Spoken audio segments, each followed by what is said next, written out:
In terms of, what it is, right? How to use this tool.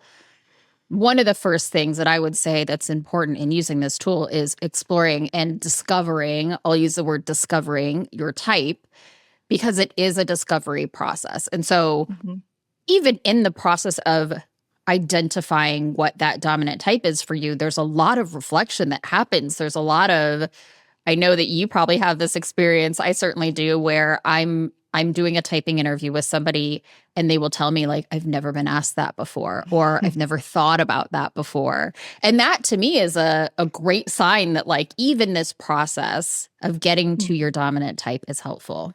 I've done a couple of thousand typing interviews over the last like 15 years. And it is, to me, a really sacred experience because every single one of them is different. And every single one of them, almost all of them, folks are like, wow, I feel really seen.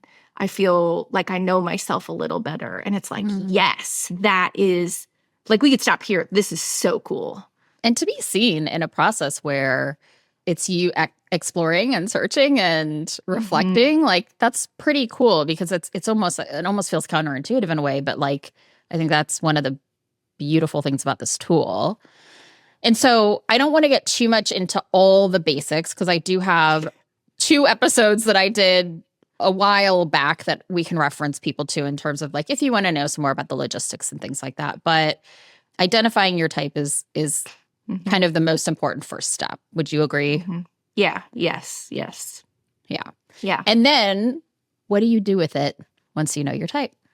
One of my favorite analogies, and you can add to this or pull it apart, is to think about knowing your type is like getting a pass to a gym. And it's like, okay, I've got the entry point. And then what I do with it is I actually go to the gym and I work out, right? Like I've got to use the information in some ways to strengthen parts of me that maybe have been neglected or underdeveloped or that I've pushed aside or disassociated from out of safety responses. And then what it would be like to let some of these other areas rest because they've overfunctioned, right? And so it's like I have an entry point in, but the gym is expansive and there's so many different pieces of equipment that meet me where I am specifically. And so no 2 people are going to enter in that space and do the same thing with the same experience every time. And so to me, that's the sort of easiest way to describe a really complicated model.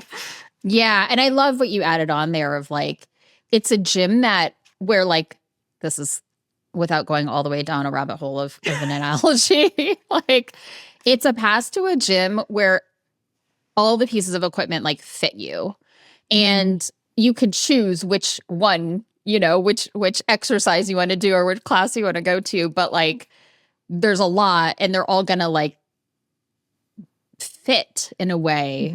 People talk about Enneagram as like, it can kind of give us a user manual to ourselves, or it's a way to see, for me, and the way I think about it is like, when we can understand the stuff that's happening underneath the surface, the subconscious, the unconscious, what are those internal things that are driving me to show up this way, to behave this way, to be triggered by this thing, or even the natural innate talents that I have because I have these very well-developed coping mechanisms in the world that I can actually use for good and not evil, right? And I say that, as a joke, but we get to lean into the things that make us really unique and special.